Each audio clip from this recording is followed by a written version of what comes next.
형이 있습니다. 이 얘기는 제 형과 형수님에 대한 이야기입니다. 지금은 30 중반을 살짝 넘은 젊은 나이에 벌써 300억대 부자지만 예전엔 정말 한심한 청년 백수에다 형수님은 술집 아가씨 출신인 두 분의 이야기입니다. 제 형은 어릴 적부터 머리가 비상해서 주위 사람들의 기대를 혼자 독차지하며 자랐습니다. 지금 생각하니 그게 형한테는 큰 부담이 되었을지도 모른다는 생각도 드네요. 항상 1등만 하던 형이 고등학교에 들어가면서부터 공부에 흥미를 잃기 시작하더니 끝내는 지방의 별로 유명하지도 않은 대학에 들어가더군요.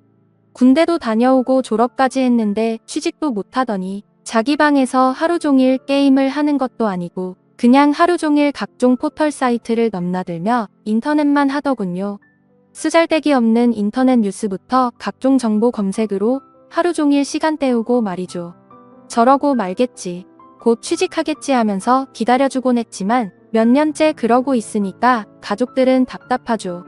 사람도 안 만나고 햇볕도 안 보고 외출도 안 하고 방에 틀어박혀서 몇 년째 그러고만 있으니 정신병인가 싶기도 했죠. 그런 사람이 한두 번 외출을 하기 시작하더니 회사를 다닌다고 하더군요. 큰 회사는 아니고 직원도 몇 명 안 되는 아주 작은 회사라고 했습니다.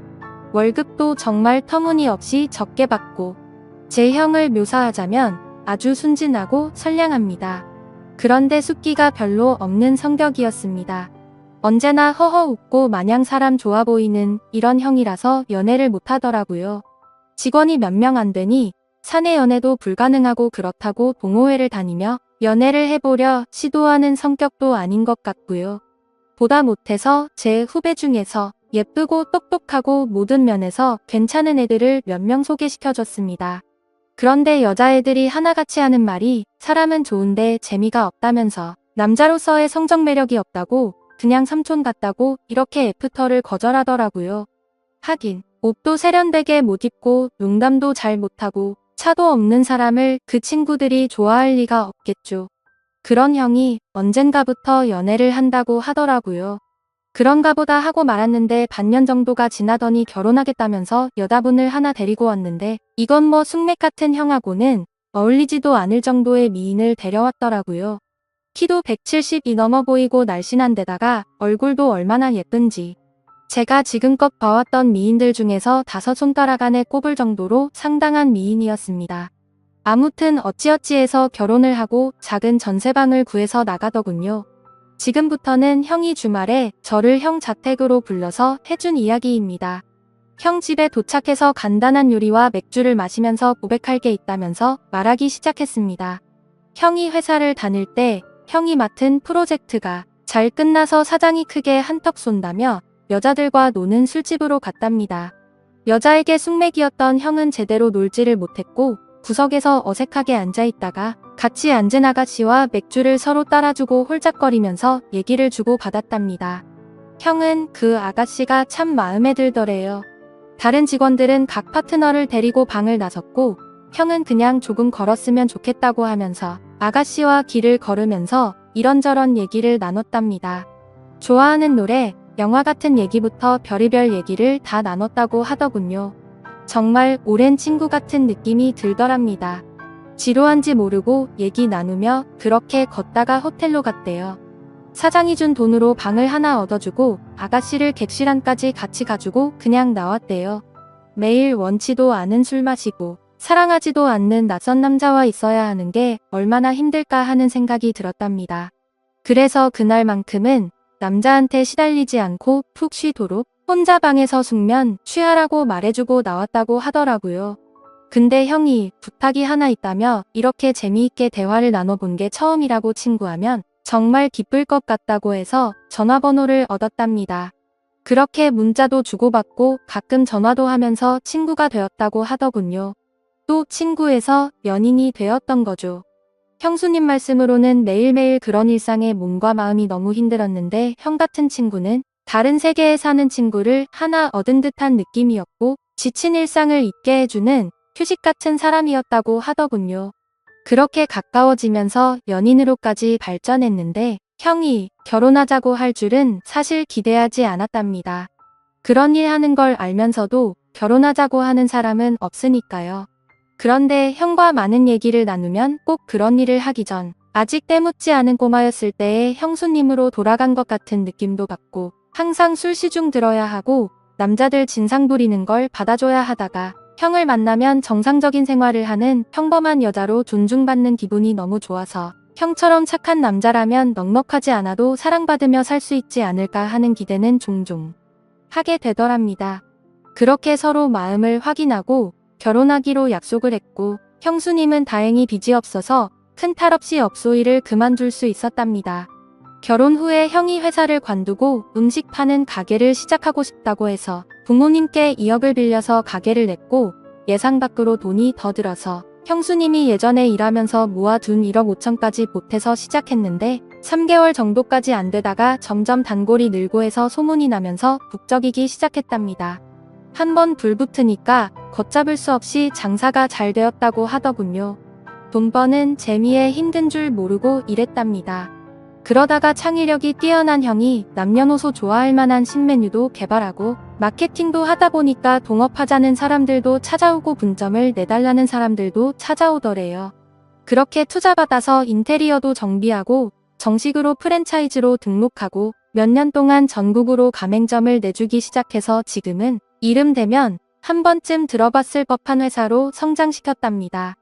회사 관두고 해본 적도 없는 음식 사업에 도전한다고 했을 때 다들 말렸죠. 새 집 건너 한 집이 음식점이라고. 그런데 형수님은 당신이 하고 싶고 자신이 있으면 하라고 응원해 주더랍니다. 망해서 다 털어먹어도 동네에서 분식점 하면서 살면 되지. 설마 이렇게 젊고 건강한 두 남녀가 산 입에 거미줄 치겠냐면서 해보라고 했다더군요. 자기가 모았던 통장까지 내주면서. 정말 힘들었답니다. 그런데 프랜차이즈로 등록시키고 가맹점 내주면서 더 힘들었답니다. 자기가 까딱 잘못해서 자기 믿고 가맹점 낸 점주들이 망하면 가맹점 하나당 가정 1개가 파탄난다는 책임감 때문에 잠을 못 잤답니다. 하루에 2에서 3시간 정도밖에 안 자면서 소스 개발, 메뉴 개발, 투자자들 찾아다니고 시장 분석하러 다니고 점주들 장사 잘하라고 자기 노하우 담은 책자 제작해서 돌리고 그랬답니다.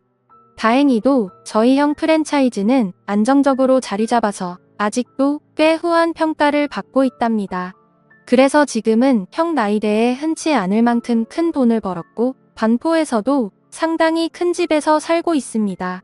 그렇게 숫기 없어서 연애도 못 해보고 거절만 당하던 형이 이젠 물 만난 물고기처럼 완전히 딴 사람이 되었습니다. 자신감과 의욕도 넘쳐 보이고 완전히 노련한 사업가처럼 보입니다. 비싼 맞춤 수트 입고 기사까지 있는 차를 타고 다니니까 제 형이지만 참 다른 사람처럼 느껴지더군요. 이래서 사람 팔자 알 수 없다고 하나 봅니다. 형은 지금도 바빠서 집에 늦게 들어가고 주중에 형수님과 시간을 보내주지 못해서 늘 미안해서 수시로 형수님한테 전화 걸어서 사랑한다고 말해준답니다. 그리고 주말 주일은 정말 중요한 일이 있지 않은 한 오직 형수님과 아기만을 위해서 시간을 보낸다더군요. 주말, 주일은 형이 청소하고 설거지하고 요리까지 해서 먹인답니다.